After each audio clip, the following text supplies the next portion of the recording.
episode of Chatty Broads with Becca and Jess.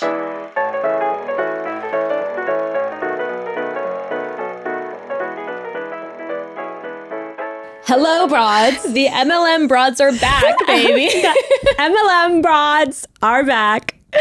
The boss babes are back. The boss babes are And back. we're actually here to tell you about our newest opportunity, business opportunity. And we think that you guys should really get in on it if you want to have independent, if you want to be financially independent. Financially independent. Generational wealth. We're starting. It's not a pyramid, it's a triangle. So don't worry. And since we're just starting it, you can get it in on the top. So that's the good thing. By the way, I am cracking up because so obviously last week we dropped an episode where we broke down what a pyramid scheme is, what an MLM is. And then we had Kirsten, who's a Broad Squad member and who was raised in an Amway household. She calls it an Amway cult. An Amway cult, and she has since left, and she talked all about that. So check out that episode if you haven't, because that really is the bones of what today's episode is about, because we break a lot of that down. But we put a question box on our Instagram asking if you broads had any MLM questions. And, obviously some people haven't listened to the episode yet. And people were like sending in in the box, the question box, they were like, wait a second. And people were like tweaked, like, are you guys for serious starting your own MLM? Like, why are you supporting this? People were like, please listen to the last episode, okay? Yeah. And actually in that episode, it's great because we really break down like technically the differences between MLM and a pyramid scheme, the history behind it. And then of course we got a lot of very interesting insider information from someone who literally grew up with their religion, their family religion was Amway, basically. Yes. That was just really fascinating to get insight into. Do you know why? Well, you know why, but saying to the listeners, the reason why first of all, Kirsten slid into my DMs and said I was raised in an Amway cult. I was like, fascinating. Let's talk about this. Let's talk about it. No. What really gave us the jump to do that episode? We forgot to mention it. Have you forgotten? So, Bachelor news. Oh my God, how did I forget? So in Bachelor news, a few weeks ago. Yeah, it's old news now. But it's still news. Maddie Pruitt, if you will remember, we've mentioned Pete last week or earlier this week. And last week. Anyway, my timeline's messed up. And you mentioned how it was one of the most either watched or engaged with seasons like ever. I think it has the highest viewership, at least in recent history. Well, what I do know is that had the highest following of any female contestants on the show ever. Yes. Maddie Pruitt hit almost 2 million followers on Instagram following that show. Without being the lead. Without being the lead? Madness. Wow. So in fairly recent Bachelor news, it came out that she has a new boyfriend. Which is big news because I don't think she had been official with anyone since coming off the season with Pete. Like she's definitely dated and like people have taken photos with her with different people. But I think this is her first like official public relationship. Yeah. But something so fascinating that people very quickly dug up is that her new boyfriend's name is Grant Trout. And great name, Grant Trout. Is there a more like guy on Tinder holding a fish name ever? Trout is the last name. Right. It goes without saying. And Grant Trout. Oh, yeah. It's kind of hard to say. He is the son of world famous Kenny Trout. I mean, I didn't know who that was before this. Dun, dun, dun. Kenny Trout. But Kenny Trout was the founder of Excel Communications, which is a now defunct MLM telecommunications company. This is what was interesting. Just as I've started studying, correct? Yeah. Oh yeah, he's a billionaire. what is interesting is, as I was learning more about MLMs, there's the ones that we're really familiar with. Even though you might not know what an MLM is, just a refresher, it stands for multi-level marketing. And that, like you're saying, it's sort of like a triangle. The people at the top make a lot of money, and they have people below them who have people below them who have people below them. And the whole idea is like recruitment to sell whatever product you have. You're probably familiar with, we talked about Amway last week. There's Mary Kay. Mm-hmm. Some of the new ones are Monat or Monat. I don't know. Monat. I don't know how to say it. It's a hair one. Beauty Counter, Arbonne, Young Living. I think even doTERRA. LulaRoe, which we'll be talking about today. Is New Skin one? I think New Skin. I'm not sure. I think. Rodan Fields. Mm-hmm. There's quite a few, some more reputable than others. But anyway, so those are the ones that are kind of known for having mostly female sellers. But apparently there are others that are more catered towards men, like this one.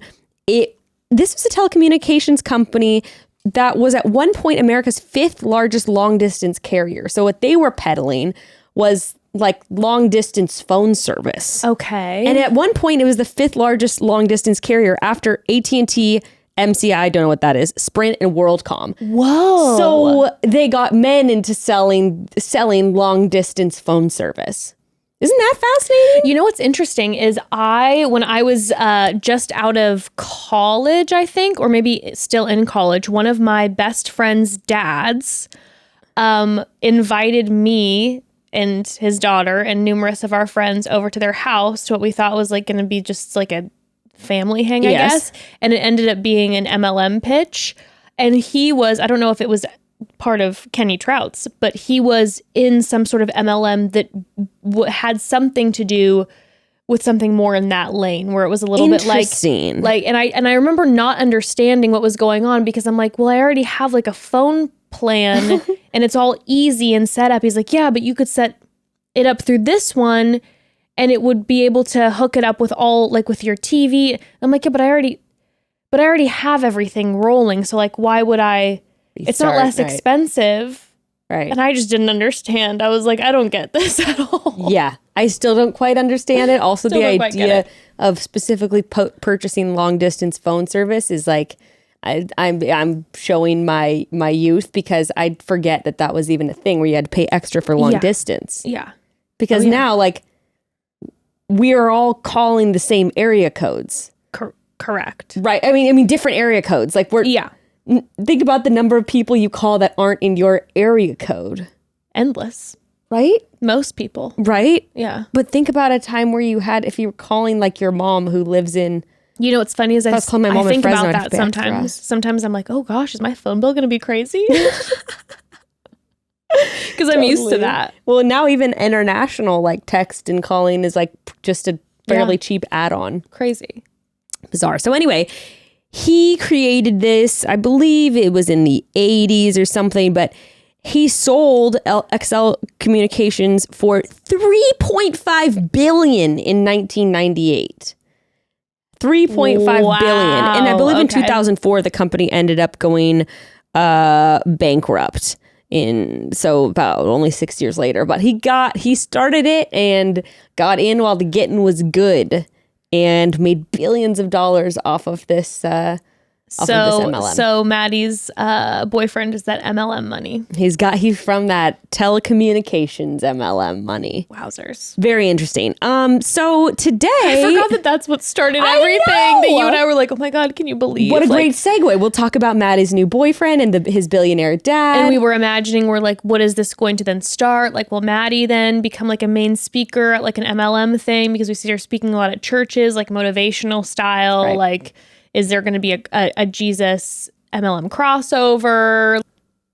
Okay, broads, before we dive more into this, we have to take a quick pause. Listen, I was shopping the other day for snacks, which is obviously the best kind of shopping.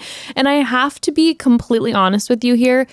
There's really only one place that I trust getting my snacks from now. In fact, it's really the only place that I get anything from grocery-wise, pantry supply-wise, and that is Thrive Market. Oh, Thrive Market. It's your one-stop shop, like I was saying, for all those healthy products for every corner of your house. I'm talking everything, like I said, from the pantry staples to baking ingredients. They have everything from sustainable meat and seafood to non-toxic cleaning and beauty products. And of course, like I said, the biggest selection of the most delicious, healthy snacks you have ever seen. And by the way, instead of buying something marketed as healthy that has like a ton of not so great ingredients or having to carefully check the ingredients on everything you pick up, you can trust that if it's on Thrive, it's been carefully vetted and is the highest quality available. That's the Thrive Market promise. So there are more than 5,000 products on Thrive. Wow. But shopping for what you need is easier than ever before because you can use over 90 different filters to find exactly what you're looking for.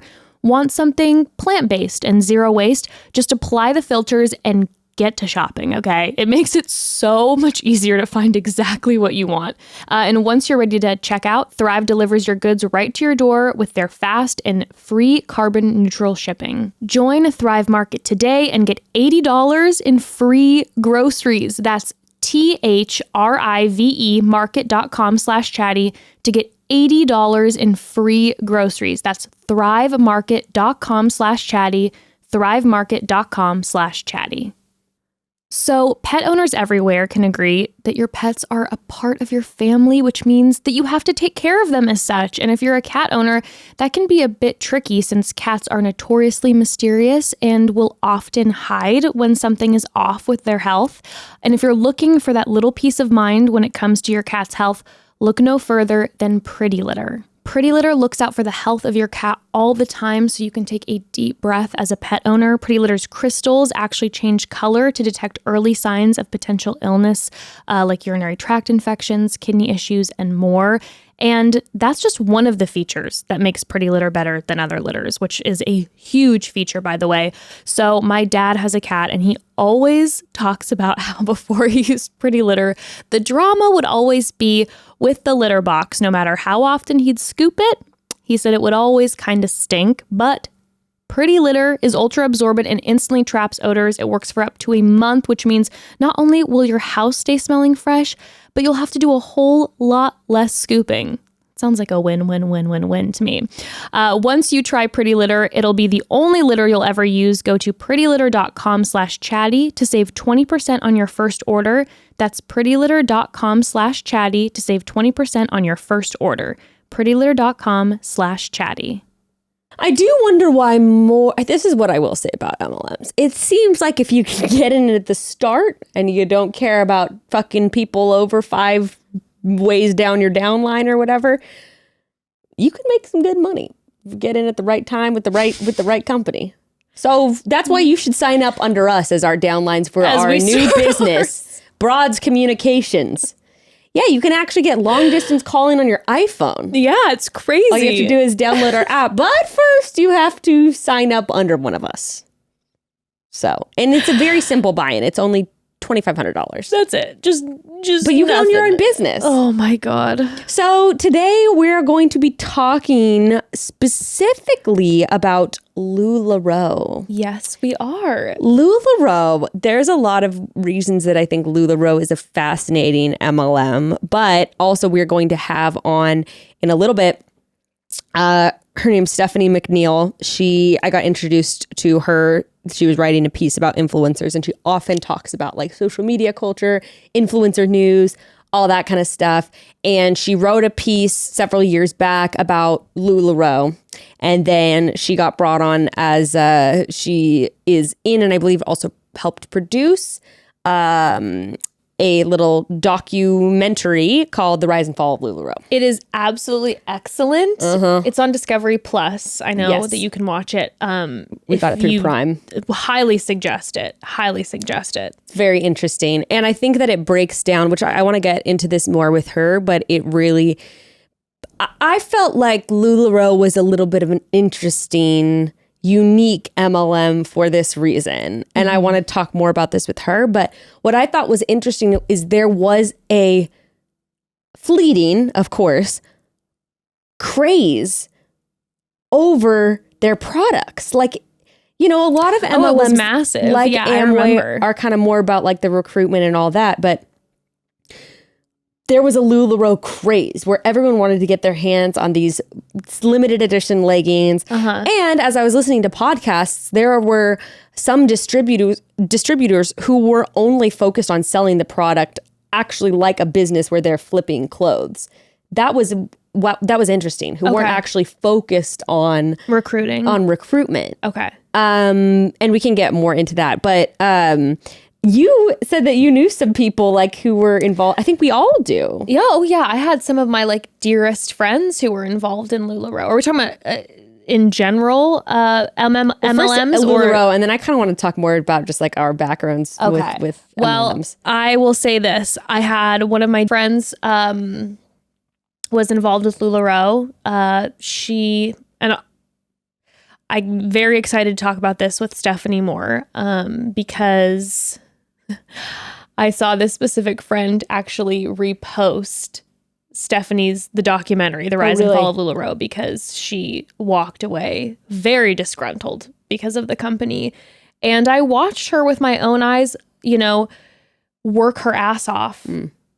And she hustled really hard because, there was this tale that was weaved via LulaRoe that was like, hey, you can work 20 hours a week and make what you would make at a full-time job, and you'll be able to then like stay home with your children and have this part-time job and da-da-da.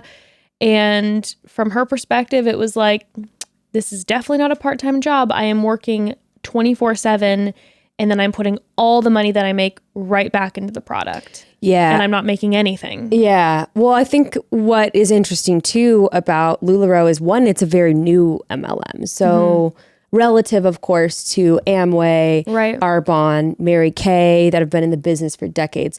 I didn't realize that LulaRoe only began in, 2012? Yeah, I believe that's what they said. It was like 2012. It was the 2010s, which is within the last decade. Yeah. And Deanne and Mark Stidham, I don't know how you say that.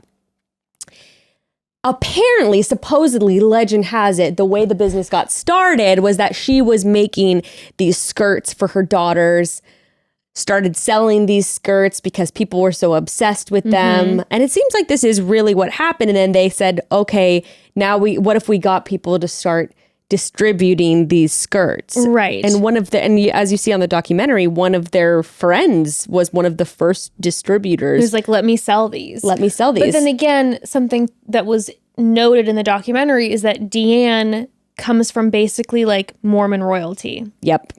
And money. So massive money already, and a name where I guess like, what was it? Her family was related to the founders. Yeah, I believe her grandfather was the brother of the founder of the Mormon church. Yes. So a lot of the people were talking about how she already had a reputation going in. Like people already were like, whatever Deanne says, we hold value to because she's part of this family that holds all this power in the community. Right. And so LulaRoe, the name was coined by the combination of her two daughters' names, apparently. In 2016, they had reported sales of $1 billion. Crazy. Yeah, it was founded in 2012. And yeah, so it was interesting to see how this sort of like supposedly organic unfolding of the company. But anyway, okay, so LulaRoe aside, I guess I just wanted to talk about too our experiences growing up around MLMs, because my cousins were always a part of it. In-laws, siblings occasionally dabbled, like everyone. My mom was did Juice Plus at one point. Oh my God, I forgot about Juice Plus. Yeah, that's an MLM. And so I was always under the loose impression that it was like a legitimate way for people to like make some side cash. Sure. There was a statistic I heard on a podcast talking about this where in gambling, your odds are 95% that you're going to lose money. In an MLM, it's a 99.7% chance you're going to lose money. So according to these statistic analyzations, going to a casino could be a better bet. Let's go to Vegas right now, bitch. Let's go. Let's make some coins. Let's go. Although with my luck with gambling, it's probably 99.8% chance that I'm going to lose money. We'll never make a dime gambling. But we got some questions when we were doing the Q&A, like, are there any ethical MLMs? And I have to say, like, my personal answer would be no, because just the percentage chance of people losing out on money is so high.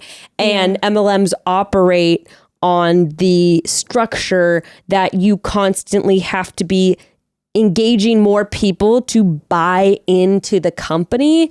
And just looking at statistics, so many people that buy into the company, especially once it's established, are so far down on the totem pole that they're never going to make any significant return, especially not with the amount of hours they put into hustle. They have to put in to hustle the product and recruit people.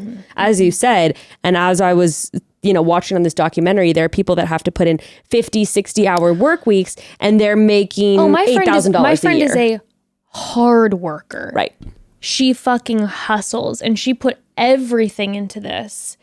So many hours just hustling like crazy. And again, every dollar that you made, you needed to put back to buy your product. And so it was just this cycle of like, you have to keep buying more. And we'll get into this later in the episode, but when you would buy a box from LulaRoe, like, you weren't able to request what you'd want in your shipment. So when you'd have your buyers who you knew, like, oh, they like this, and that, every box you got would be a surprise. So then people are forced to then buy another box in hopes that maybe they'll get something that they would be able to sell more easily. Literally a gamble. Literally, it's a gamble. And of course, not all MLMs operate with that structure, but I will say there's always sort of this supposition that if you are not succeeding in the company, I've never seen an MLM that doesn't work this way. If you are not succeeding in the company, it's because you're not working hard enough. And that's generally the message. There's never anything wrong with the product. There's never anything wrong with the business structure. No. There's never anything wrong with like the company bonuses and payouts. Like, you're not hustling as hard as you should be. They just shame the participants that they're not doing it right. Right. And they should have, hashtag no days off type energy. Exactly. Hashtag boss babe. Which is interesting because I feel like a lot of times they'll loop a lot of people in by saying like, you can be your own boss, which looks like that you don't have to work as much. You can work part-time from home and make just as much money or more than you would from a full-time job. But then once you're in it, it's very much hashtag no days off. Like, you're not working hard enough. Well, and again, if you've got in at the beginning and you are really succeeding and crushing it and making hundreds of thousands of dollars, the way that you're making that kind of money is by having people under you who have people under them. So like, at somewhere down the line, someone's getting screwed, which is kind of how, as we broke down in last week's episode, sort of how pyramid schemes work. At some point, the money runs out because people are at the top are getting paid with people at the bottom's money. And eventually, when that money is getting redistributed to the people at the top, eventually there's no income left for the people at the very, very bottom. Because at some point, you're going to max out in terms of people you can recruit, because that's how you're making your main income with any MLM, generally speaking. So when you max out your neighborhood, your community, whatever, and there's no one more to recruit, or other people have caught on around the country that people are losing money, you're screwed. I will say this, most all of my friends at some point, especially being involved in the church, got involved in MLMs because they'd see their moms doing it, and then they'd get, they would start their own business, and it would just be, part of their downline. And I will be honest, I almost joined numerous times growing up when I was in high school and into early college, because so many people that I knew did it and would say like, oh, I'm doing great. And every time I would bring it up, my mom and dad were like, over our dead bodies. Really? It was like shut down hardcore in my house. Like, I think I'd have to ask my mom and dad if they had experience where like their family members might have gotten screwed over, because I'm telling you, my father would have a visceral reaction to it. Like, and my dad was never wired that way where he would be like, absolutely not, Jessica. He was always like, yeah, do what you want, pursue what you want.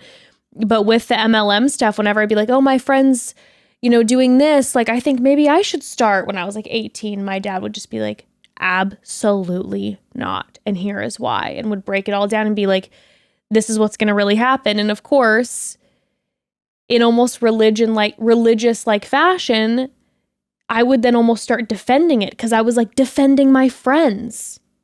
You know what I mean? Because I'll be like, no, they're working hard. And he's like, I'm not saying that they're not, but let's break down the bones of this and let's really talk about what it really looks like. So one of the podcasts I was listening to, one of the women who is a former LulaRoe distributor, she was talking about how her husband wasn't on board. And I believe she was actually talking to Deanne directly because she got in yes. early. And she said, well, maybe your husband isn't in. Was that on the documentary? I think so. There was there was a clip of it towards the end where she said, well, maybe you need to get a husband that's like on board with LulaRoe. What the heck? Time for me to get a new dad. What the heck? Yeah. My parents' perspective, which is interesting, and I understand what he's saying. My dad was like, oh, I think it's like a good opportunity for people to practice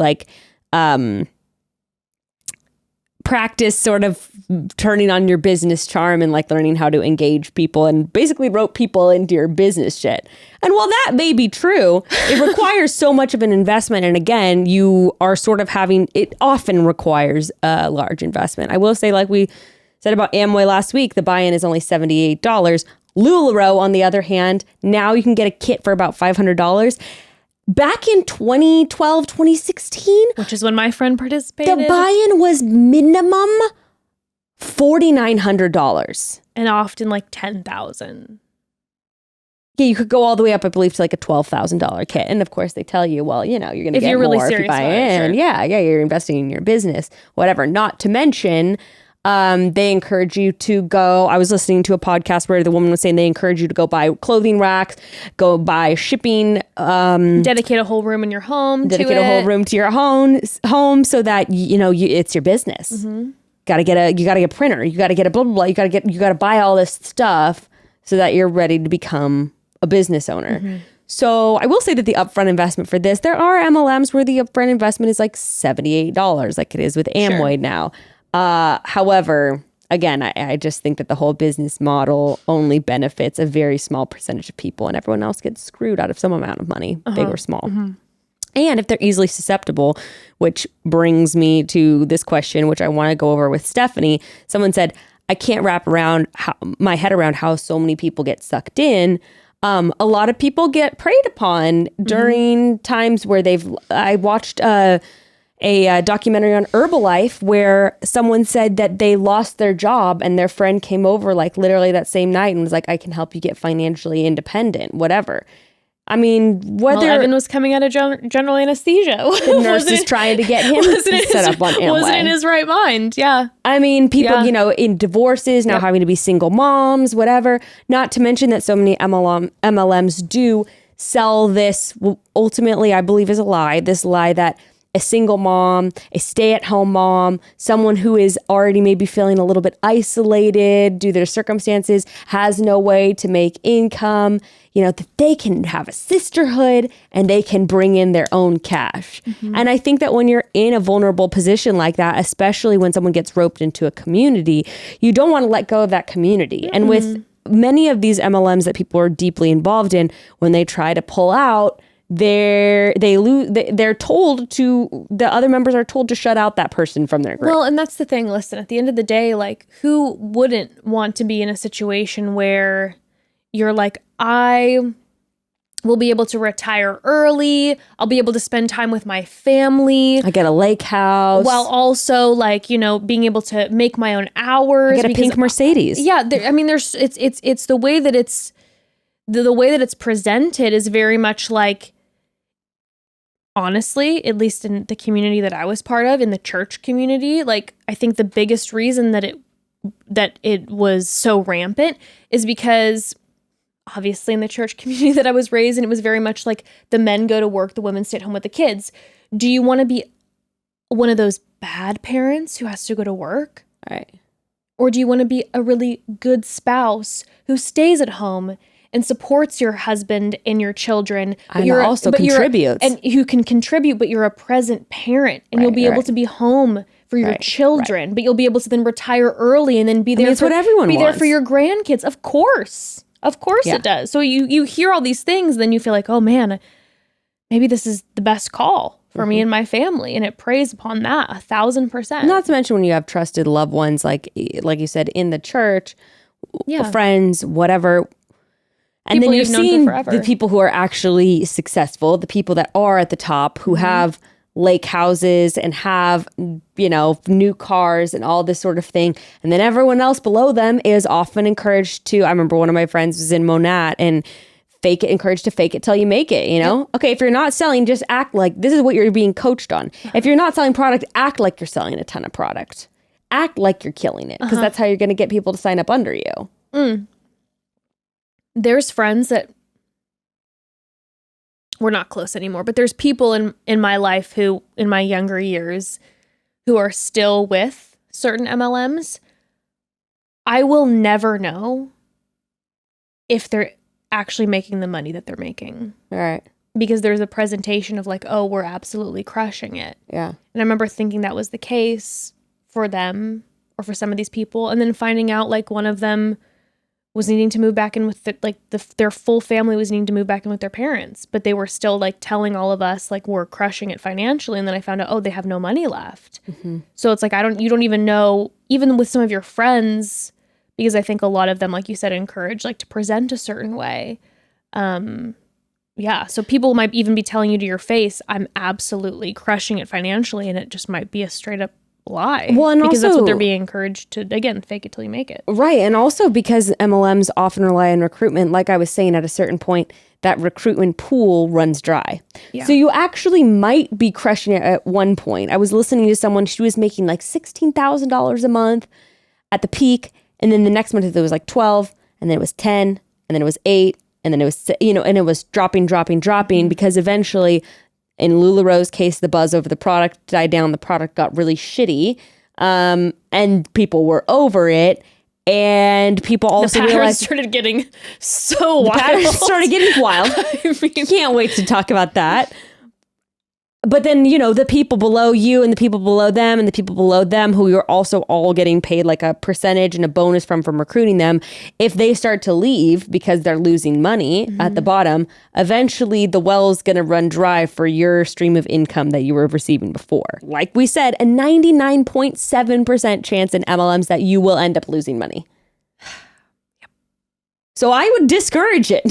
I would highly discourage I would not recommend getting involved in an MLM. No. Anyway, let's bring Steph on because there's some great questions asking excited. people, how can you help a loved one get out of an MLM? Stephanie, I know, has done like a lot of research in this because she is involved in doing like a lot of research on mommy blogging spheres, sort of like all these different sort of adjacent communities, and has studied a lot about any MLMs. And I would be interested to talk about some of these questions people have sent in about, is there a tie between Christianity and most MLMs? Why is that? What if we like buying certain products from them, like Mary Kay, Usborne Books, etc.? That's a great question. Yeah, I'm interested with that. Yeah, so I think that it'll be great to have her on and answer some of those questions, and then also kind of just go over the history of LulaRoe, because there is some juicy scandal. There is scandal. It is fascinating. This Extremely. documentary is so well done. And it really, what I loved about this documentary is that it really came from the eyes of people who were participating and currently still are participating in it. So you had different dynamic going on. Yeah. And some people who are forced to still participate in it because they've got thousands and thousands of product units that they have to get out of the garage. Even post the lawsuits, which we'll get into. All right. Yes. Let's bring her on. All right. We are here. Yes, with us we have Stephanie McNeil, reporter, online news journalist, correspondent on all things. Well, how would you describe yourself? My official title, I guess, is senior culture reporter. Culture reporter. But I guess, I don't know, writer/reporter, internet culture writer. I don't know. It's kind of all the way, all out there. You basically write and talk about like whatever's hot on the internet right now. And I think what's interesting is that you're very in tune with, I mean, how long have you been following mom blogger culture? Like, I feel like you're talking about people, I have no idea who they are. And you're like, yeah, these are the OG people. I always find that interesting. Honestly, so long, it's kind of embarrassing. I guess my villain origin story for how I got into the internet is right after college, I got into bloggers, and I think it was like kind of when blogging was at its heyday. So this was like 2011, 2012. And I guess I was like just really bored and, spent a lot of time on the internet, and I found all of these like healthy living bloggers and cooking bloggers, because I was, right after college, I was trying to make it on my own. And somehow I stumbled on like the entire blog culture, and that leads you to like fashion bloggers and mommy bloggers. And like, I was like 22 years old and I didn't have a boyfriend or anything. I was not even close to having kids, but I just became like fascinated with a lot of mommy bloggers. Like some of the OGs, I would say, like Taza, for example. And I didn't really do anything but just read and kind of follow along with them. And then eventually when I got my job at BuzzFeed and started thinking that I wanted to be a culture writer, culture reporter, I started writing just about the internet and about bloggers and influencers kind of just as an experiment, because I realized that no one was really writing about them and I was interested in them and my friends were interested in them. So I figured other people might be too, and it turns out other people were interested. So then it kind of my thing. But I don't know why I was interested in mom bloggers. On like old school blogs, they would have a thing where it would be like follow my friends, and sometimes it would be people. It would like just have links to other blogs, and sometimes it would have people that were like a similar topic to them, but sometimes it would just be random people. And I think that's probably how I found other people, because it was just like, one after another after another. After right. another. Here's my friend. Here's my friend. Here's my friend. Yeah, kind of like TikTok, I guess, but more less easy to scroll through. Well, I'll say just like, becoming an influencer through being on The Bachelor, and then becoming a mom, and then being sort of exposed to this community that I frankly had no idea existed beforehand. Before becoming a mom and an influencer, I was kind of completely oblivious. I think it is a very fascinating culture, and there are a lot of like subsets, right, of mom blog cultures, like within Instagram and TikTok, and there are unspoken rules of how you go about things, and things about you talk about and things you don't talk about, and all of that kind of thing. I think becomes very interesting once you dive into it. And I know I follow a lot of people just for almost like business research purposes, where I'm like, I probably wouldn't choose to follow this person on my own, but I'm interested in how they do things, and I inevitably get sucked into their content also, and like invested in their lives, which is a fascinating thing. It's crazy how easily you can get sucked into someone else's life, right? I don't know what that impulse is, because not only have I followed some influencers for, like over 10 years at this point.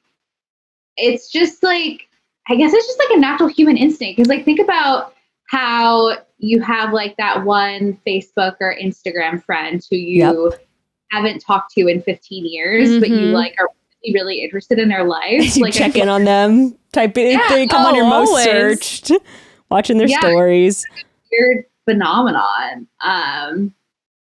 Yeah, I don't know. And I always find myself, and I know other people do too, because I get questions from people. I get curious about the most like dumb things too, where I'm like, well, like who's watching your, like, and not even in a mean way, but like, well, who's watching your son right now while you guys are like going on the cruise, right? Or like, well, just things like that, where I'm not even being rude. I'm just curious, like, well, what happened to your washing machine? You said that you guys were selling it. So like, where have you been doing your laundry right now? Just stuff like that I'm genuinely invested enough to be curious about what's happening on these really like minute details of these people's lives. Bizarre. Absolutely.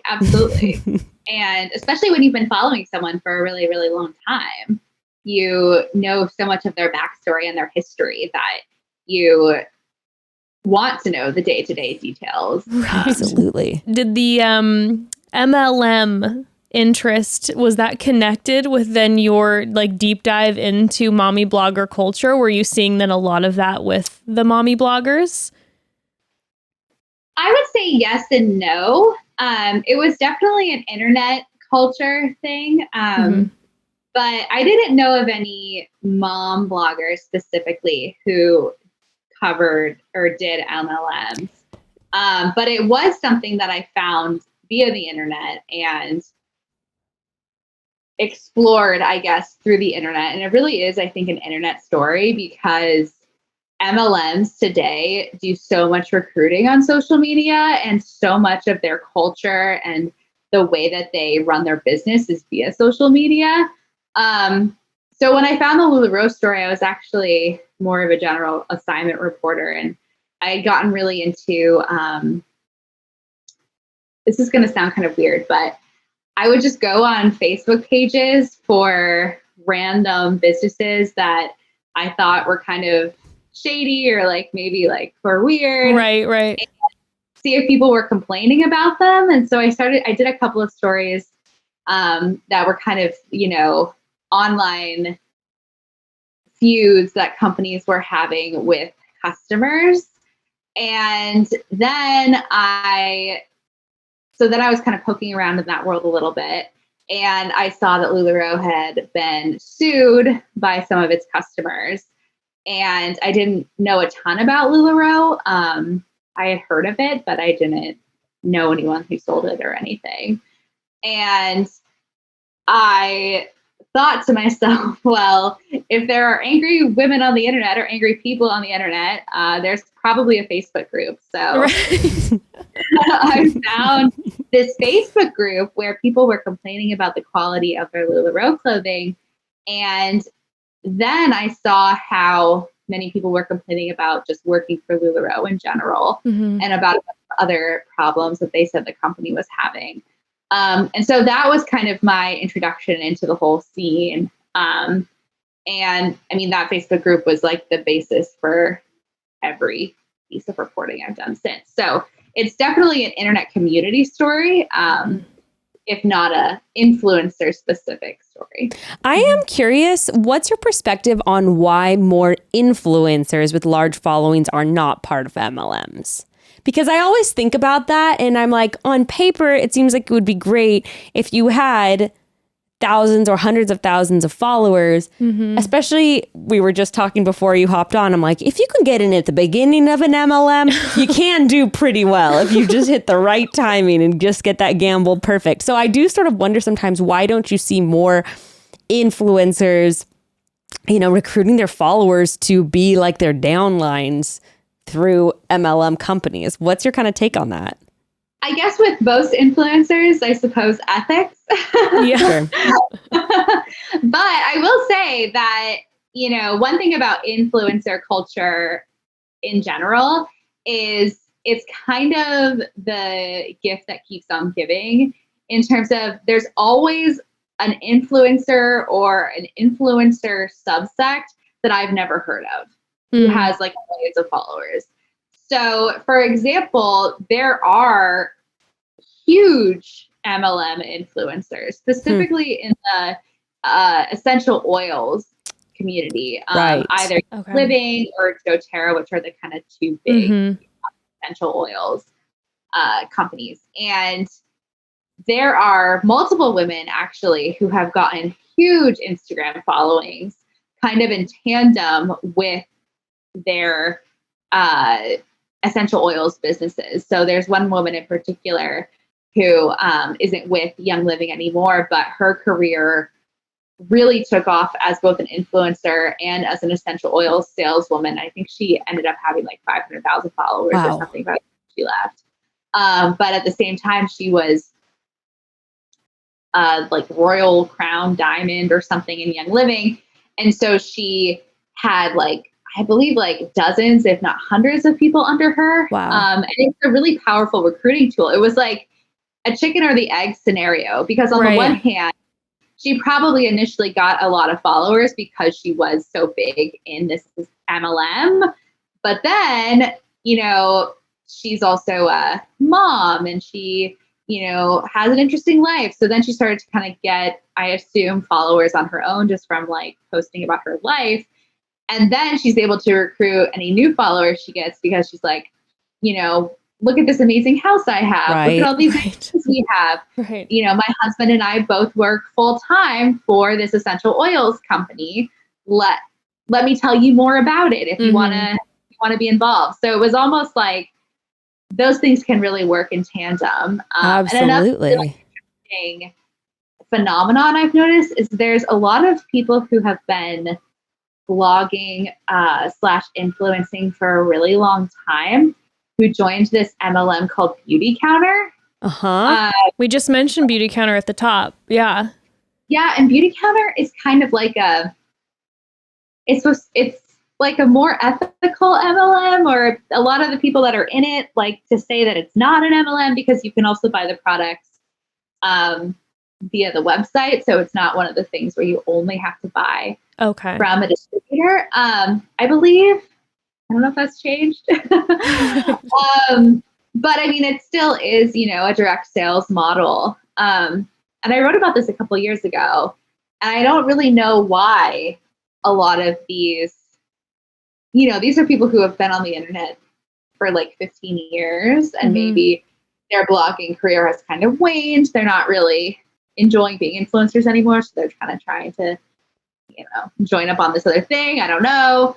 But that was an interesting phenomenon I noticed once. Also, just a quick side note before we dive into LulaRoe, because that's really what we want to focus on. But there was even, I saw you write about that influencer who used to sell Young Living with a bizarre scandal related to that, correct? Where they claimed that Young Living was distributing like demonic books to their distributors and that there was dark energy. And so they had to leave as Christians, I believe. Yes, it was so wild. Yeah, so basically what happened was there was a mass exodus from Young Living, and a lot of the top sellers, some of these influencers included, ended up leaving Young Living. They didn't really say why. They just said, it was best for their family, blah, blah, blah. And then a lot of them ended up joining this other MLM, which was not an essential oils company, but sells health products, collagen, all that kind of stuff. And so there's like a lot of speculation online about why someone who was reportedly making, up to $1 million a year in revenue, why they would just leave that on the table to go start from scratch. And there wasn't really a lot of explanation forthcoming. And then like 6 months later, one of the influencers who had left Young Living came out and said, I just got sent this book because I was on this mailing list for my time at Young Living. A woman who worked at Young Living doing direct sales as well decided to send them out to everyone she knew at this certain tier of Young Living. And the co-founder of Young Living is also featured in the book, or she wrote like the intro or something. So it wasn't a Young Living book, and it wasn't a Young Living material. Young Living yeah, right.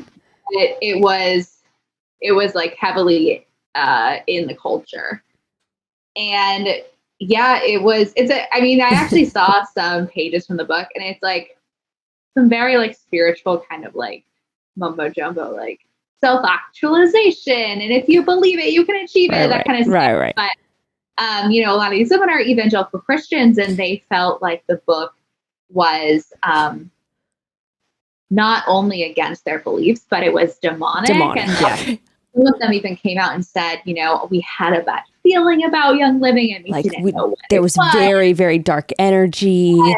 And now that we've seen this book, which again was not sent by Young Living, but now that we see that other people in this company were into this book, we know why. Yeah, there was very like a tell-all thing too, where it was like, I have to speak my truth on this, and like this was very demonic, and like this was one of the many reasons like why we no longer felt, comfortable being a part of this company. Drama. Yeah. I thought it was really interesting because I don't know if you guys or any of your listeners have spent a lot of time in the evangelical community or spent a lot of time around the evangelical community. We were both born and raised. You too? Yes, grew up around them. Yes. Okay. So it was interesting watching people who had no really connection or thoughts about that versus when I saw it, I was like, yeah, this is like something I could totally see some people I know in the evangelical community saying, because, you know, that is something that is very common. They say, you know, I just had a bad feeling. It has satanic energy. I felt like the devil was working through this. But for people who have not much exposure to evangelicals, they were very confused. They were like, wait a second. What? Yeah. But it's interesting. And I mean, there's still a lot of debate online about what exactly happened to make these people jump ship to this other MLM. Interesting. But now apparently they're blaming it on feeling the devil. bad. Okay. Yeah. Demons. Hello. Okay, broads, one more quick pause. So I will admit the strongest sense of temptation I have in life is at 6 p.m. pretty much every single day when I think I'm just gonna, for the ease of it, open that food delivery app and order whatever my heart desires. And while sometimes that's fantastic, well, it's not always so great on the wallet, and it's probably not a great habit. But I do love the ease of it. Well, I found a solution. Daily Harvest. I want to always make sure that my kitchen is stocked with some healthy, easy to prepare food options from Daily Harvest. Honestly, easy to prepare might actually be an understatement here because the extent of preparation needed is pretty much remove from freezer, heat or blend, and enjoy. That's it. Eating with Daily Harvest is that simple, and my God, is it delicious. They have options for every meal, any time of day, from fruit-forward smoothies and oat bowls to flatbreads and hearty soups. Daily Harvest even has plant-based ice cream for those times when you're craving something sweet. Each recipe is built on organic fruits and vegetables with no added sugars or artificial preservatives. Your Daily Harvest delivery ships right to your front door and can be stored in your freezer until you're ready to eat it. It is full convenience and deliciousness. To be honest, my favorite Daily Harvest meal changes almost weekly, but I will say I'm very obsessed with their oat bowls right now, especially because mornings have been extra busy around our house lately. This is the easiest way to make sure we're all getting that healthy, filling breakfast. My favorite right now is the blueberry lemon, but really, you can't go wrong with any of the delicious flavors. Avoid the takeout temptation and get Daily Harvest. Go to dailyharvest.com/chatty to get up to $40 off your first box. That's dailyharvest.com/chatty for up to $40 off your first box. dailyharvest.com/chatty.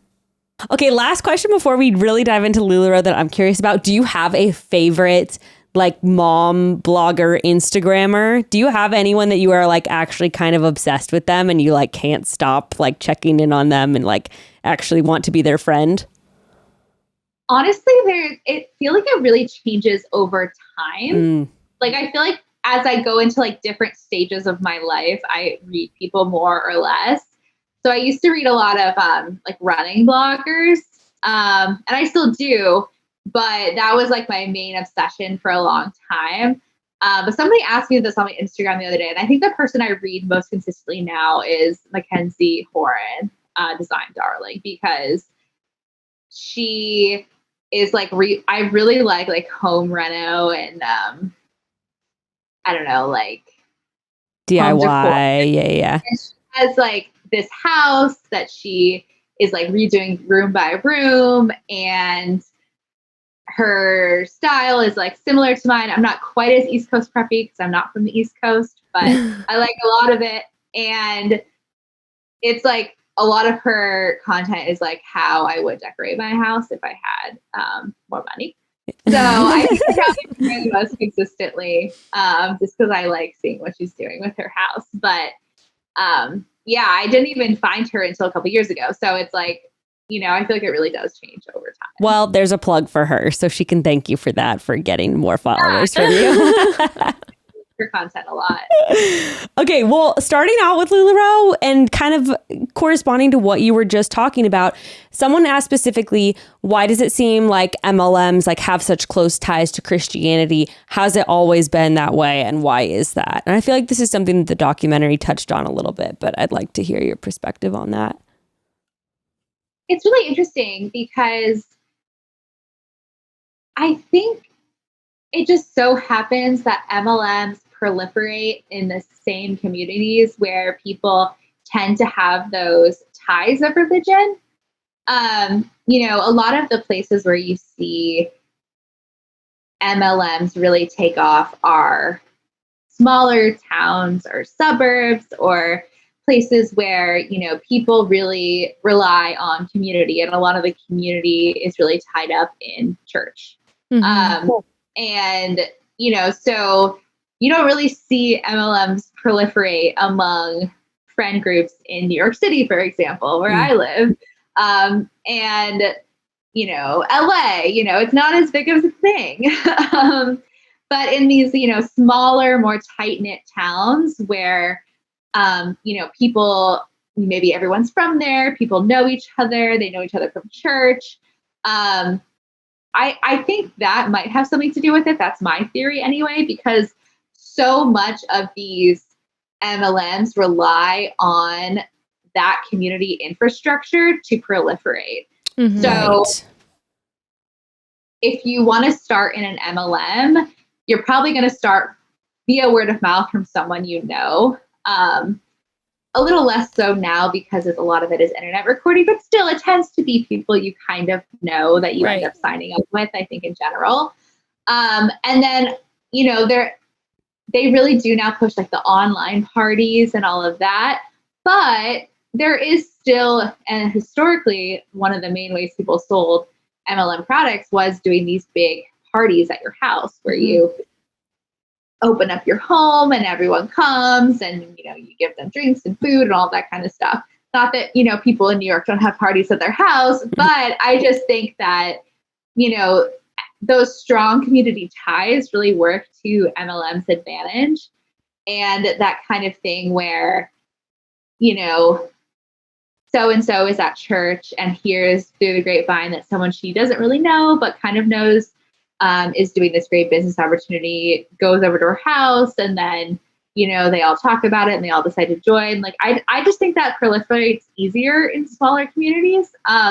But that's not based on any scientific evidence. That's just based on what I've observed and what people have told me. And then just my own, my own thoughts and my own speculation. Yeah, in the documentary, I talked about how, when you would start out in in most MLMs, you have to write down your very first things. You have to write down a list of people that you would contact. And like in LulaRoe, they suggested you write down a list of 50 people. Well, that would be easier if you're part of a church community, because like you said, there's lots of people that you have loose ties to. I just even think about being out in the church courtyard after service, and my parents would always be mingling, for 2 hours sometimes with people they were good friends with and not so good friends with, and networking, right? Like whether or not you're trying to sell somebody something, there's this, it's a community, and you can only really recruit people if you have some sort of community, be it in person or online, but otherwise you're not really going to go anywhere. I noticed it for myself, a lot of the MLM, like the parties, then, to promote the product and then recruiting or whatever that I would experience would be a lot of times via already established Bible study groups. Like you'd have all your Bible study groups in the church, and I would be in one where there'd be 12 women, and like one of the women would on the table put out some of the product before Bible study and be like, "Oh, I'm doing this, you should try it out," and then have a party on the weekend. So everyone from the Bible study and then their friends would all come, and it's like, it's something to do on Saturday. Well, it's also fun. Like I used to go with my mom, It's community. Like you're like, oh, these are my friends who I see once a week, and I can see them on Saturday, and we're going to have like a little party with, snacks and stuff. Right. And we'd go to the Mary Kay party and be like, oh, we're all going to do foot baths. Oh, that's fun. And I might buy a foot cream, and then they're like, oh, well, if you sign up, you can get 15% off this foot cream, and then eventually maybe 75% off if you, however it works. And I don't know. I feel like that's a really innocuous way for people to have a really casual approach where they might not think immediately like, oh, I'm going to quit my job, but they get sucked in a small, innocuous manner where it's very normalized. I really understand how it could happen. And I think too, like a lot of these women who end up working for MLMs, they're not people typically who are working a 9 to 5, 40-hour-a-week career. Usually it's people who are either working part-time or are staying at home with their children or are in a career where they're looking to have a more flexible lifestyle. And I think that's how it really proliferates too among circles of mothers who, again, like, you're after church and people are like, oh, did you hear so-and-so quit her job because she's doing so well at Right. whatever MLM. And that can be like a really, and really enticing for people and that's how they get people in, is they say, you only have to work part-time. You can work from your house. You can be the best mom you want to be, but you can also make money for your family. And everyone's like, that sounds great. Sign me up. Well, let's talk about LulaRoe in particular, because I think there are some really interesting aspects of it. One thing that I was telling Jess earlier that I think is really fascinating about LulaRoe is that there was actually a point in time where there was a huge boom with their products.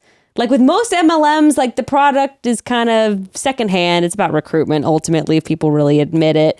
But with LulaRoe, there was a point in time where people were obsessed, like collecting hundreds of pairs of leggings, whatever. Not even necessarily people who are tied up in the business, but like everyone was wanting to buy LulaRoe because they were obsessed with the leggings, with the tops, whatever. That I thought was really interesting. Yeah, I am really obsessed with this like clothing collection culture. I did a piece on moms who are really into collecting these high-end baby clothes. And, I know people do it with things like Stony Hover Lane or things like that. Where Stanley cups. Stanley cups. Like, it's not just about, I don't know. I find it really interesting when people buy things that are ostensibly to be worn or used, but they're actually just part of a collection. Right. Like a great example is like Ray Dunn, which was huge for a while. People would buy like 200 mugs, and it's like, well, you can't use, but it's not about using all of the mugs. It's about the collection. What is that? What's Ray Dunn? Ray Dunn, it's like you totally know it if you saw it. Yeah, you'd know exactly like the lettering on the mugs that like has certain sayings on it. My sister actually works at Home Goods, and she said like whenever they get a Ray Dunn shipment in, she's like, people will be waiting outside just for like to try to get that Ray Dunn. Yeah, it's a whole thing. Okay. Yeah. Interesting. Like, if you go to Home Goods and it's like a bowl that says eat. Yeah, I just Googled it. I'm like, okay, blessed, eat, nibble. Yeah, LulaRoe was the exact same way. In its heyday, people were just like obsessed with it. And it went from the same kind of thing where at first people were like, oh, this clothing is really comfortable and it's really flattering. I think like one thing that I always try to talk about is people really love the LulaRoe clothing because they felt like it made them feel confident because it wasn't just, for straight size, tiny, thick, thin women. It was for everyone. It went up to all these different sizes, and they really marketed to moms. And, a lot of moms found it to be like a really happy medium where it was something that was cute and a lot of their friends wore it, but it was also like, I can wear this 2 months postpartum and feel good about myself, or wear this to the park and, run after my kids and I can feel good about myself and like I'm put together. So I think that's how it took off initially. And then it became about, like I said, like this collection thing where they would have all of these drops all of the time with new prints, and everyone would be like scouring the different Facebook groups to try and find the prints. And I asked some of them, people I've interviewed over the years, to like explain to me like, what was it about that? And they're like, yeah, it's more of a collection mentality than like I need 200 pairs of leggings to wear. I want something rare, something no one else has. The unicorn. Exclusive. Yeah. Yeah, they call it unicorn, which is a term that now I've realized you find in a lot of these collecting communities, where people are just obsessed with this one print. I mean, it's like a Beanie Babies almost. Right, like, right. Everyone wants like the Princess Diana or whatever Beanie Baby. But yeah, and if companies can kind of capture that lightning in a bottle, they are pretty set. But yeah, I mean, in its heyday, LulaRoe was pretty big. Again, it was like, especially among certain communities, I think it was really considered to be, like one of the best brand. Well, what was interesting too is that there were some people that were doing really well initially. So I was just listening to a podcast on the way here about a husband and wife duo. He was literally a financial advisor, and his wife was like a speaker for companies. Anyway, she would go and do speaker talks. They both were making a ton of money. She got kind of obsessed with LulaRoe on her own. She's like, I'm going to order a box. She wasn't even home yet. She told her husband, they both operated like in online circles doing like, they already had a big following, and they would do to kind of like, what would you call it? What do you call it? Like workshops, online workshops and that sort of thing. So she told her husband, oh, why don't you open up the box? Why don't you go on live and like show, kind of unbox it and show people like, oh, my wife just bought this. He didn't even know what it was. She talked about how he went on live, and within like 2.5 hours, she had bought like a $12,000 box of kit and a startup kit. He sold 90% of the product, and it was just him holding it up. And people on the Facebook Live were like, I want that, I claim that, like, I'll send you money right now for it. He sold 90% of the inventory, sold like $26,000 worth of leggings over the course of a couple hours. So like, obviously that's a huge come up, right? Like you're making 15K profit practically over the course of a couple hours. So that's what I find is interesting, is there was a period of time, and this woman in particular talked about how she and her husband weren't even really involved with recruiting. They were literally just like flipping LulaRoe boxes that they were getting and making a really decent profit off of it. Which I just found that really interesting. I felt like that was unique to other MLMs that at least I know about. Yeah, and that's kind of how MLMs can be super insidious, is that it does work for some people. It doesn't work for, I think, 98% of people. But the whole way companies like LulaRoe get to be so popular is there are people who get in on the ground floor and get in when, the product is really hot and everyone really wants it. And they do make a lot of money. Like I said, in Young Living, they report that their top people make like over $1 million a year. Wow. So if there's demand for the product there, and you can build a big enough team under you, you definitely can. There are few people who can make money. The problem is that the marketing material for these kind of companies usually say something along the lines of, hey, look at this person, anyone can do this, when in actuality, studies have shown that I think it's like 98% of people will never make a profit. Yeah, 99.7. I was just saying earlier, 95 in gambling, you have a 95% of losing money. With MLMs, it's 99.7. Yeah. I mean, it is, and it is really like gambling. But the problem is that instead of saying like, they wouldn't get that many people to sign up if they were like, hey, sign up. You're probably not going to be one of these extra special people who make money, but give it a try and see if it works. They say, anyone can do this. You could do this. You just have to work hard enough. And then when we get into this really damaging rhetoric that these companies put out, that, it's very much pull yourself up by your bootstraps mentality, that the people who are at the top are there not because they got lucky, but because they work so hard. And which, by the way, is also it's also a Western Judeo-Christian ethic too, which kind of fits in with the whole church thing. Exactly. Just like pulling on the American ethos. And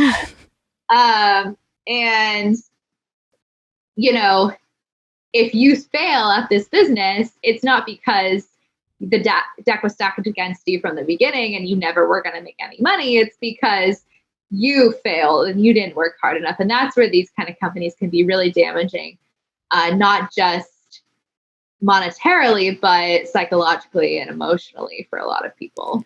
Right. Even seeing just the clips like that were in the documentary of Deanne being like, you need to buy a box of product every day, like the amount of money. So even if you are like, it was so interesting to me seeing so many of the people who, started and then their first few months they sold, even when it was really hot, sold so much product and sold out immediately, but were then told by the founders and by people in like their upline or whatever, you need to purchase then more product and more. And it's like you end up not making any money because all the money goes straight back into buying product every single day. Yeah.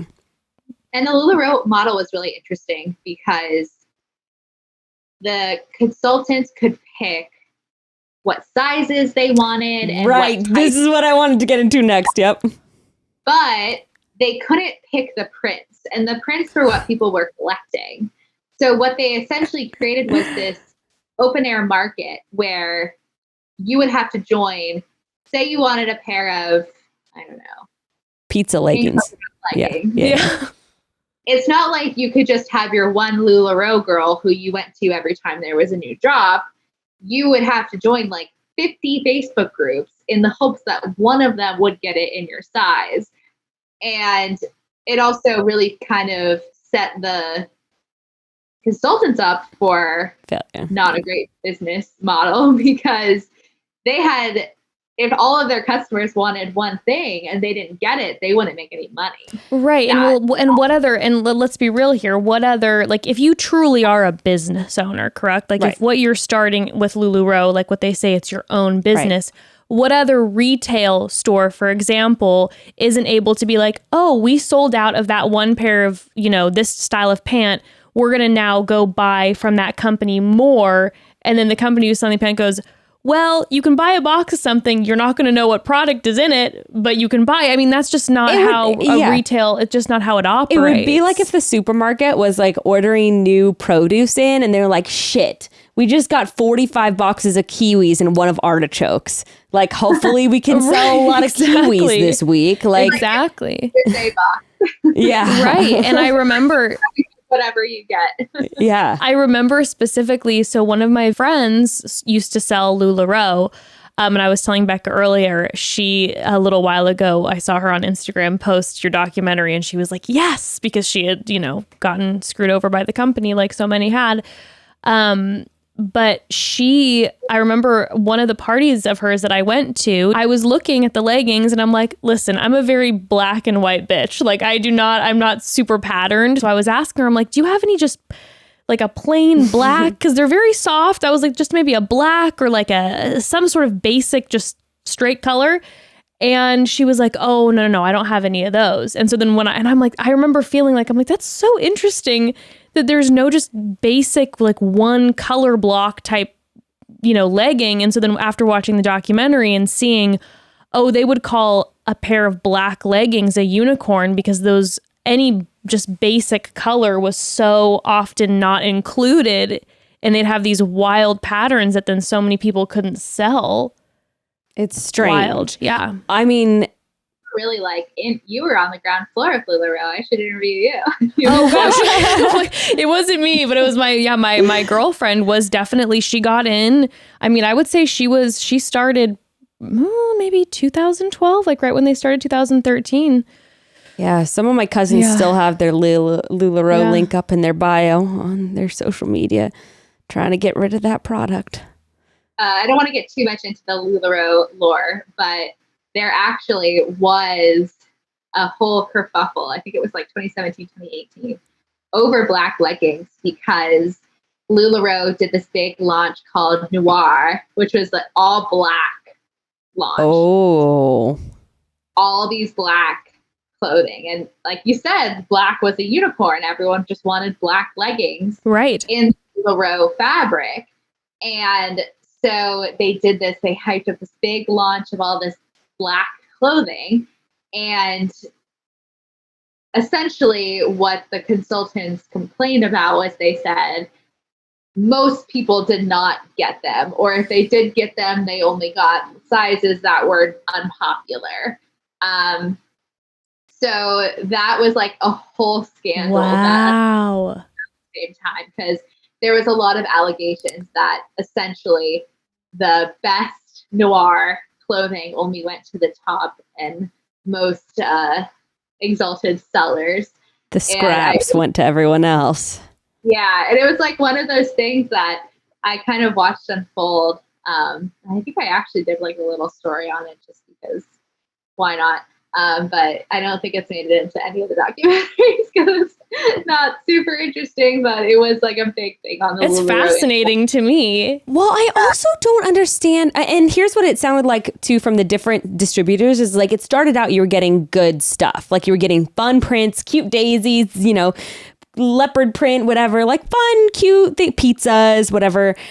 And then it seems like my mind was blown by the woman who used to work for the company. There's a woman who used to work for the company doing design.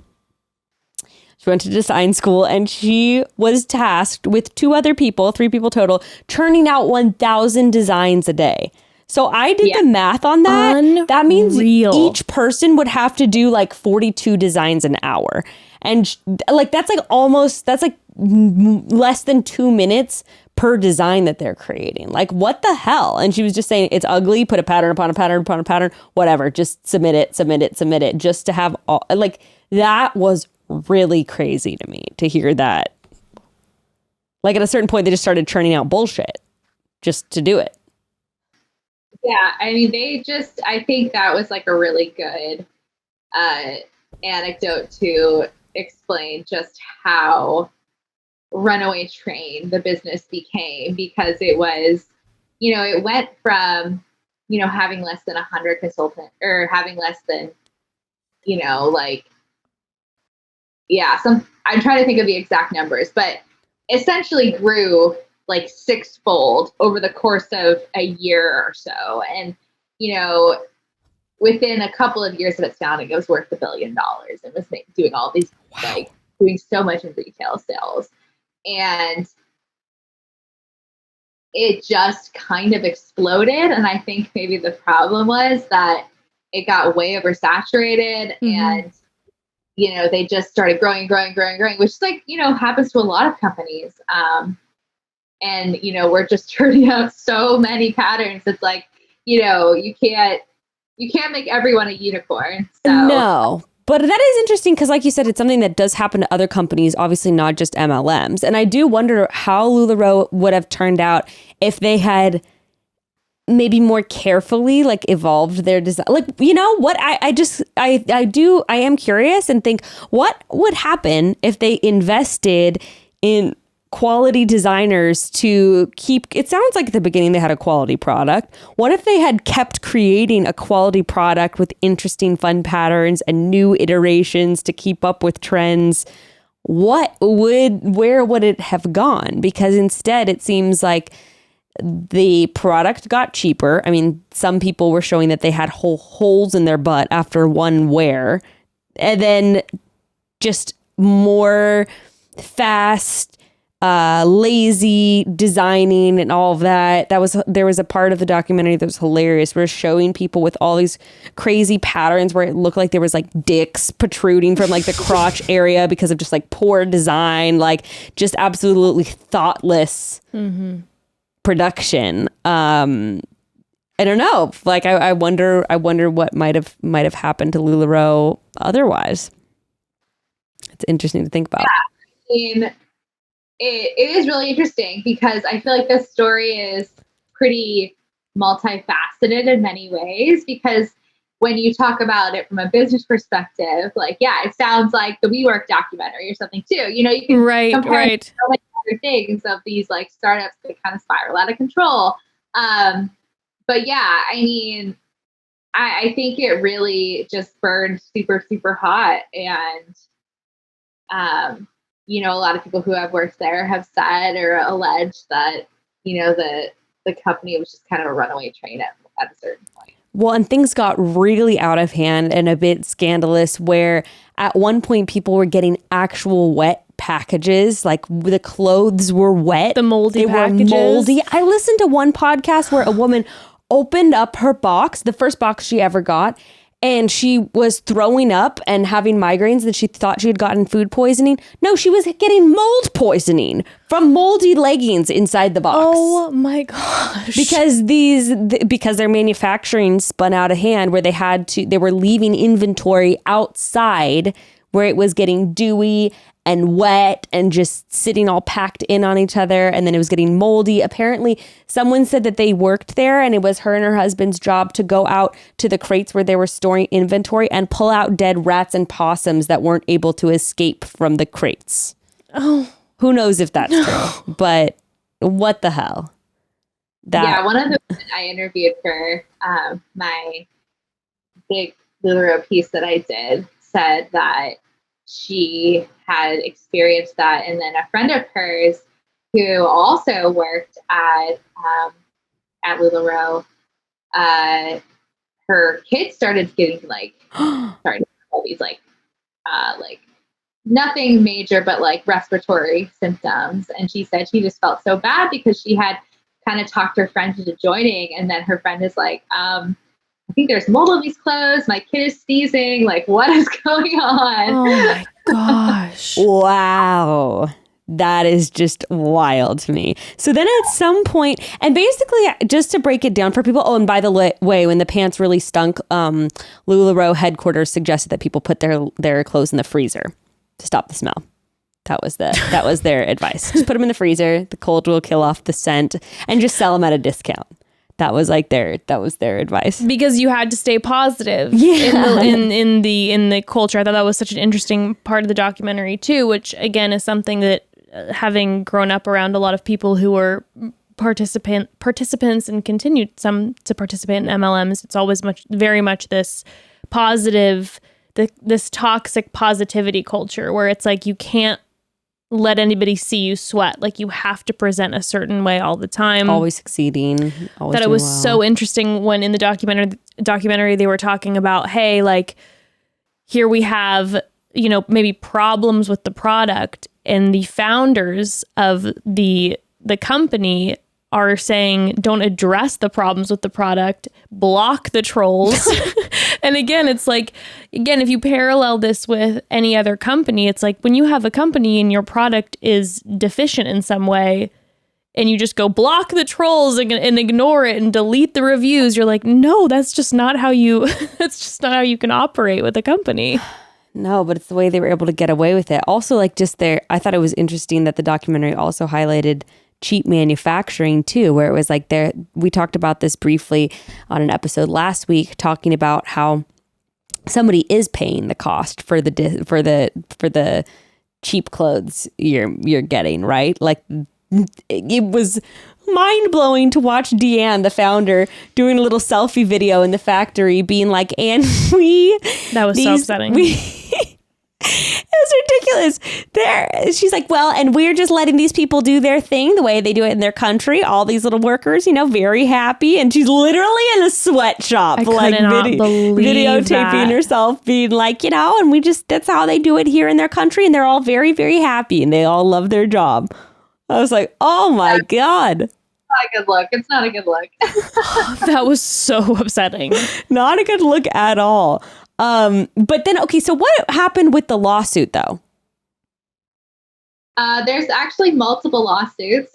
Surprise. I would say probably the biggest one is LulaRoe is engaged in a legal battle with their old supplier. So the company who handled all the manufacturing side of their business.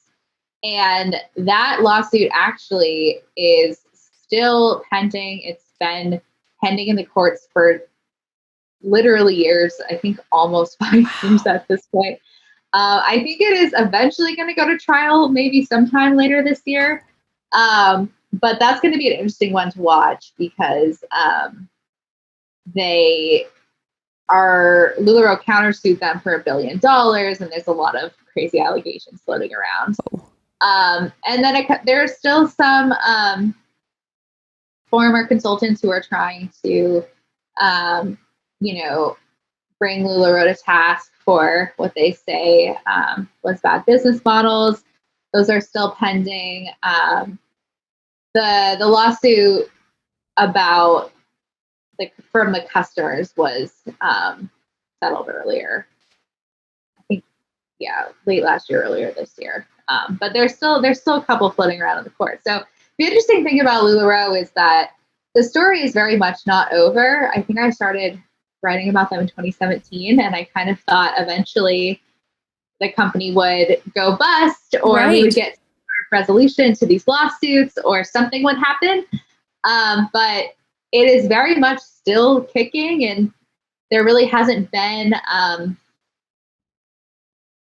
anything that has crippled the company in a way where they would have to shut down or anything. They did settle with the Attorney General in Washington last year. The Attorney General sued LulaRoe and said that they were a pyramid scheme, and they settled for a pretty significant amount.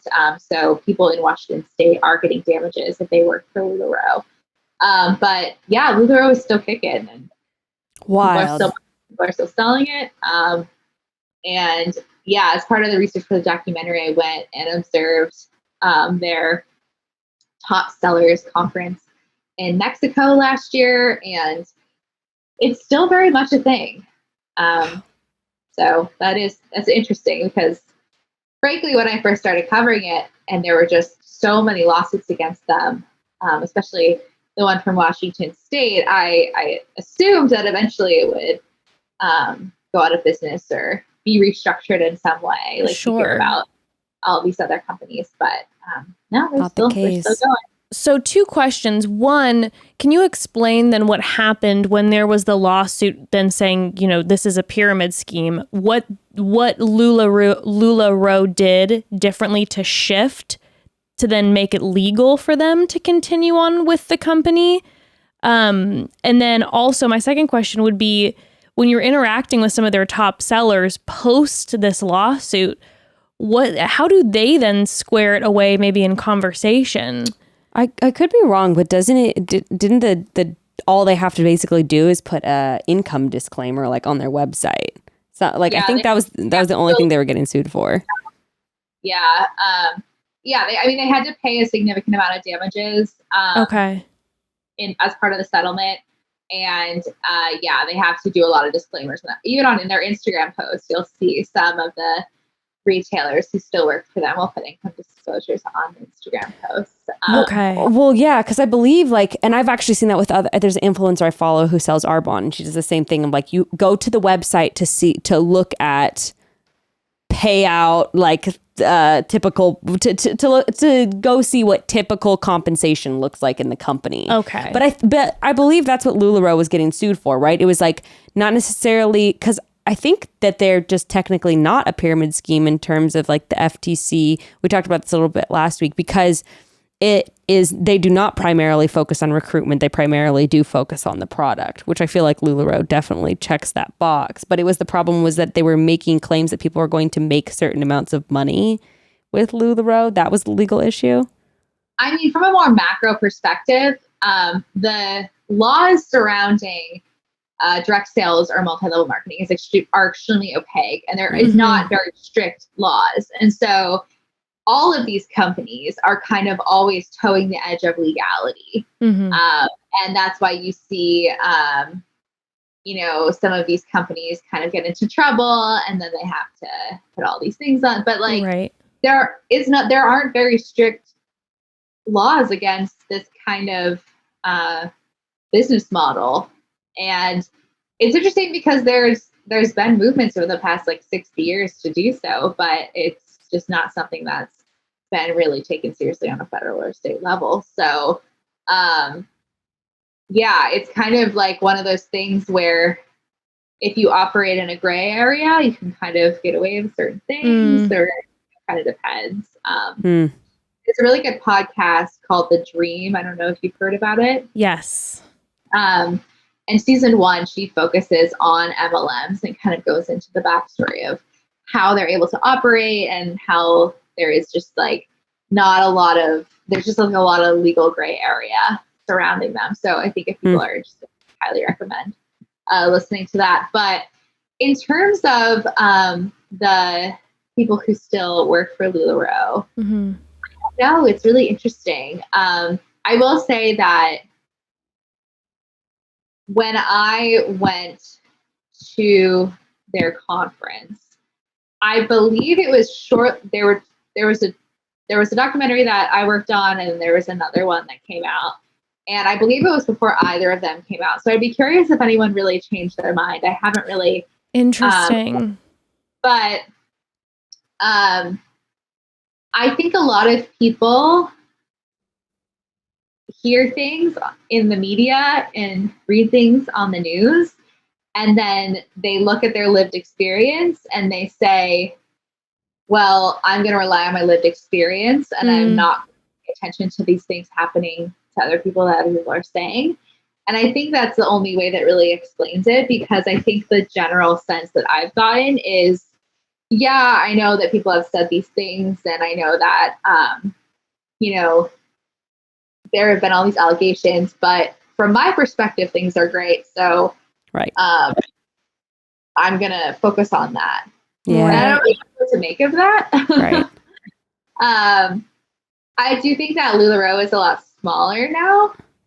So it's possible that the big dramatic stories where people were, spending so much money and getting in, maybe there's less of that. But I mean, I think, I don't know. I think it's just a matter of lived experience versus able to shut out the negative publicity. I don't really know. But again, I would love to hear, now that LulaRoe is kind of like a hot topic in the news, I would love to hear what people have to say. Well, I wonder if some people are still just stuck with inventory too, and that's part of why they're still involved. Right. Like, and maybe they still have some downlines, and they're like, I got to sell 3,000 units of this or whatever that's taking up my garage.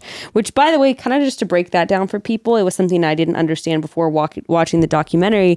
Basically, because these boxes are random, let's say you sell 70% of your box. You don't sell the other 30%. Okay, you might be turning a profit. You might not. Sometimes people are breaking even with a box. But then they're like, okay, I need another box to get more inventory. And especially as time was going on and people are getting shittier and shittier like inventory, then it was like, okay, well, hopefully the next box I'm going to get some good patterns so I can move product. Or, you're getting stuck with all these odds and in patterns. Then you're like, okay, exactly. Hopefully the next one will be better. Whatever. You're so encouraged to like buy a box that even if you are selling like 50 to 60% of each box that you get, you're going to buy another one to sell more. And then eventually all of that unsold stock is going to pile up. And especially as the company kept going and it seemed like the prints were getting worse, the quality was getting worse, all these things were just getting cheaper and worse with time, then people were so deeply entrenched financially, I think.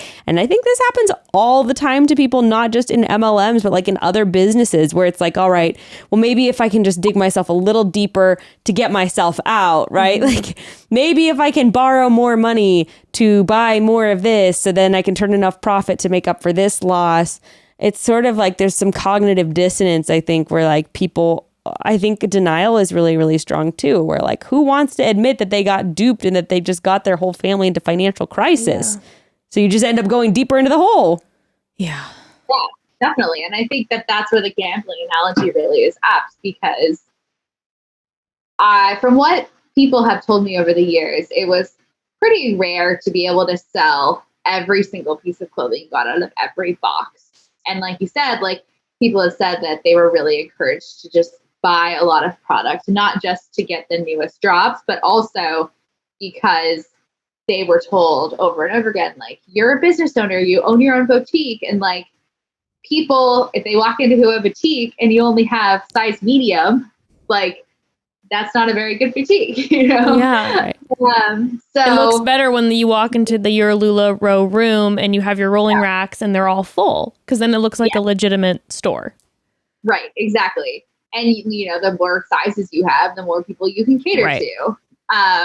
And so I think you're exactly right that there's like a sunk cost fallacy going on where, you know, even if you're selling 80% of the boxes and you are turning a profit, you're still losing money on everything you don't sell. And then if you kind of swing in the opposite direction and start hemorrhaging money because you just keep buying things and not being able to sell them, then it's kind of like a gambling mentality almost of like, well, if I just get that one box that has everything I could ever need, then I'll be saved, you know? And at that point you're in so deep that you're just kind of screwed. Well, and psychology is really strong. I mean, you can even watch it on a show. Like, remember when everyone was watching Deal or No Deal? And it would be like, okay, if you pull out now, like you can still make some money, right? But like, what's everyone's inert desire? What do the majority of people do? Like, no deal. I'm going to keep going to see if I can make more money, which like I think is also a problem. Gray and I were just watching a documentary on the Dust Bowl. And like part of what happened is there were these crops that were booming and making a lot of money. So then all the farmers said, well, I'm going to buy this crop now because this crop is going to make me a lot of money. So then at the next market year or season or whatever, everyone's selling corn. How are you going to turn a profit on corn if everybody is selling corn, right? Like, and then that's kind of what caused all of this eventual like market crash, whatever, like ecological disaster. And it's kind of a very similar thing too, is like when you see something hot, everyone wants in on it. It's the same thing with crypto now. Like it just happens in all these different areas of like popular business where you're just like, oh my God, I see all these people succeeding. Like I'm going to do that too. And so are all these millions of other people. And like someone's going to lose out at a certain point. Yeah, absolutely. Okay, so this is a question we got asked in a few different ways. Do you have any particular advice? I don't have any. People asked, how would you talk to someone? How could you try to reach out to someone who is caught up in an MLM? Do you guys have any insight on that? I was like, oh God, I don't even know. I think it's really hard because I don't know. I don't personally have anyone that I'm super close to who has ever joined an MLM. But I think with like this kind of situation in general, like just being like a sounding board and letting them know that they can talk to you about anything, and then hopefully they can come to you and be like, having a lot of struggle with my business, and then you can kind of push them and be like, tell me about that. Well, have you read this? Well, have you read that? But I don't know if that's a great approach. I don't know, because it's like a lot of times what people tell me is these MLMs not only become such a big part of your business financial life, but they become a huge part of your social life as well. And, you know, when you're on your computer all day, talking to your LulaRoe friends, in LulaRoe parties, in chats, it can be really hard to see outside of that and see, you know, maybe some of the red flags that other people would see.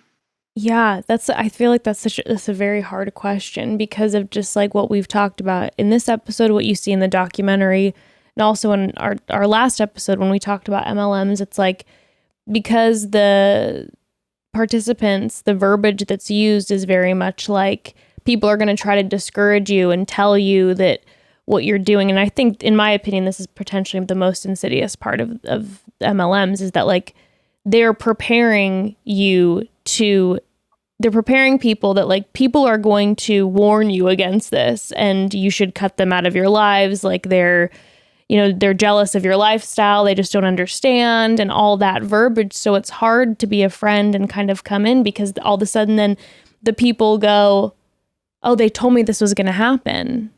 I guess kind of jumping off of what you were saying, I guess it would be the same thing with a cult or an MLM where like you have to let the person know that you're there for them no matter what, right? Yeah. Because I feel like a big part of leaving a cult or leaving an MLM, if you're really involved, is the isolation factor from this community that has become such a big part of your life. And also, I think another reason people are scared to talk about it or to stop, because there's also, you got to admit that you were like the dumbass who got yourself in this mess, right? Or that's how people perceive it or what they're afraid of. So I feel like becoming a safe space for that person to let them know, like, no matter what, you're not going to judge them. You're there for them. I feel like that's all you can do. Yeah, I guess that makes sense. Maybe even like before then they can even like clock this, you can say, like, as a prerequisite, just be like, hey, like, I know you just got involved in this. If they invite you to whatever, it's like, hey, I know you just got involved in this, and I know probably what the company is telling you is that, like, you know, anyone who doesn't want to participate or who isn't into it is, you know, going to try to persuade you out of it, or, you know, they just are jealous of your lifestyle, like, and almost say, like, give them the speech that they're being heard and be like, I just want to let you know, like, I love you. Like, I'm going to be your friend regardless. Like, you know, I have my own opinions about it, but I want to keep our relationship, you know. Yeah. This means more to me than whatever. And kind of give a prerequisite before they can be like, oh, they said you'd say that. Or you'd be like, I know they're going to tell you this, but I just want to let you know that I'm going to be your friend regardless. Or make a fake MLM and then convince them to switch to your fake MLM. And then when they switch to yours, you say, psych, that was just a plan to get you out of LulaRoe. Here's all your money back. Yeah, here's all your money back. Exactly. There you go. It is a really tough one. That's a really tough question, because I know for myself personally, I'm like, I don't have an answer, because I would have done that in the past, because I have lost friendships because of people joining MLMs and us not, you know, participating in it. Stephanie, thanks so much for joining us for this conversation. Yes. Do you want to plug where people can see your writing and everything you do? Yeah, I post a lot on Instagram at Stephanie McNeil, or you can just Google my name. She's a good follow. You're always posting articles where I'm like, I am so interested in that, and I'm very curious. I try to share all of the crazy stuff I read with other people who might be interested. Yep. Love it. Love it. I love it. Well, follow Stephanie and make sure you watch The Rise and Fall of LulaRoe. It's a fantastic watch. And we'll chat soon, broads. Chat soon.